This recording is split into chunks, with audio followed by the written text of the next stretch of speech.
Assalamualaikum warahmatullahi wabarakatuh. Perkenalkan, nama saya Irwansa dengan nomor stam BK 112003, Prodi Pendidikan Bahasa dan Sastra Indonesia.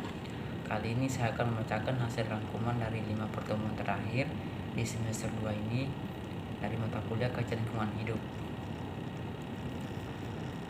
Yang pertama yaitu kawasan konservasi. Kawasan konservasi adalah kawasan hutan dengan ciri khas tertentu yang mempunyai fungsi pokok pengawetan keanekaragaman, tumbuhan dan satwa serta ekosistemnya.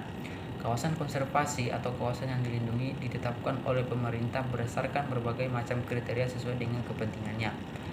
Kemudian adapun fungsi ditetapkannya kawasan konservasi yaitu sebagai perlindungan sistem penyangga kehidupan, pengawetan keanekaragaman jenis tumbuhan dan satwa serta ekosistemnya. Kemudian yang terakhir yaitu pemanfaatan serta lestari sumber daya alam hayati.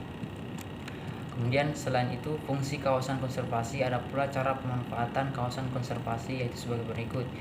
Yang pertama yaitu hendaknya pemanfaatan sumber daya yang berkelanjutan, berwawasan lingkungan, melindungi zona yang sensitif. Dan kemudian yang kedua, pemanfaatan diatur dalam zona tertentu sesuai peruntukannya. Kemudian yang ketiga, sistem zonasi sesuai dengan RPP KSDI dan Permen 17 tahun 2008 pasal 31 terdiri dari zona inti, zona perikanan yang berkelanjutan, zona pemanfaatan terbatas dan zona lainnya sesuai dengan karakteristik diperuntukkannya. Kemudian yang keempat atau yang terakhir yaitu diperlukan berbagai informasi sebagai basis ilmiah dalam perencanaan sistem zonasi. Kawasan lindung. Pengelolaan kawasan lindung adalah rangkaian proses kegiatan mulai dari perencanaan, penataan, pengaturan, pengawasan, dan evaluasi terhadap kawasan lindung agar tujuan penetapan kawasan lindung dapat diwujudkan. Kemudian adapun tujuan dan sasaran pengelolaan kawasan lindung, yaitu yang pertama, poin pertama yaitu tujuan pengelolaan kawasan lindung adalah untuk mencegah timbulnya kerusakan fungsi lingkungan hidup. Kemudian yang kedua, sarana pengelolaan kawasan lindung adalah mempertahankan dan menjaga fungsi lindung hutan terhadap tanah, air, iklim, tumbuhan, satwa, serta nilai sejarah dan budaya bangsa, serta mempertahankan keanekaragaman tumbuhan, satwa, tipe ekosistem, dan keunikan alam. Kemudian daripada itu ada beberapa kategori kawasan yang memberikan perlindungan, yaitu yang pertama kawasan hutan lindung, kemudian yang kedua kawasan bergambut, kemudian yang ketiga kawasan resapan air. Kemudian selain kawasan lindung ada pula kawasan perlindungan setempat seperti kawasan sempadan pantai, kawasan sempadan sungai, kawasan sekitar danau atau waduk, dan yang terakhir kawasan sekitar mata air. Kemudian yang ketiga yaitu pengelolaan sumber daya alam dan pembangunan berkelanjutan.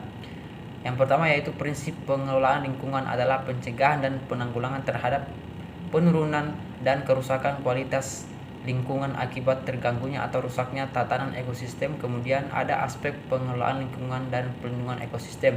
Yang pertama yaitu kebijakan penataan, kemudian yang kedua pemanfaatan, ketiga pengembangan, keempat pemeliharaan dan pemulihan, yang kelima pengawasan dan pengadilan, dan kelima penegakan hukum dan lingkungan. Kemudian yang kedua yaitu pembangunan. Proses pengelolaan sumber daya alam dan lingkungan untuk memenuhi kebutuhan manusia agar hidupnya sejahtera lahir dan batin, serta proses pemanfaatan SDA dan lingkungan untuk memenuhi kebutuhan manusia untuk generasi saat ini dan generasi mendatang agar hidupnya sejahtera serta kelestarian fungsi lingkungan tetap terjamin atau terjaga kualitas lingkungan tidak rusak ataupun turun. Kemudian yang ketiga yaitu prinsip pembangunan berkelanjutan. Pada konsep pembangunan berkelanjutan atau sustainable development terdapat beberapa prinsip penting, yaitu pembangunan harus memenuhi kebutuhan masa kini tanpa mengorbankan hak pemenuhan kebutuhan generasi yang akan datang. Kemudian yang kedua, pembangunan harus tetap memperhatikan ekosistem yang ada sesuai dengan kemampuan dan daya dukungan sehingga tidak tetap terjaga dan kualitas lingkungan tidak mengalami penurunan. Kemudian yang ketiga yaitu setiap kegiatan pembangunan harus selalu mewujudkan kepentingan kelompok atau masyarakat lain dimanapun berada, serta mengindahkan keberadaan kehidupan sekarang maupun kehidupan masa datang. Kemudian yang keempat yaitu pembangunan berkelanjutan bertujuan untuk meningkatkan kualitas hidup manusia dalam segala aspek baik fisik, rohani, sosial, dan budaya dalam jangka panjang dengan tidak memboroskan dan tidak merusak sumber daya alam yang ada serta tidak melampaui kapasitas yang daya dukungannya. Selain itu, Beberapa dampak dari aktivitas pembangunan keseimbangan ekosistem berupa yang pertama rusaknya berbagai sistem pendukung penghidupan vital bagi manusia, baik biofisik maupun sosial budaya. Kemudian yang kedua, instabilitas ekosistem akibat degradasi dari pencemaran lingkungan. Kemudian yang ketiga yaitu konflik sosial akibat alih fungsi lain yang tidak terarah. Kemudian yang keempat, berbagai persenjangan kelembagaan pembangunan di bidang pengolahan SDA lingkungan hidup atau LH.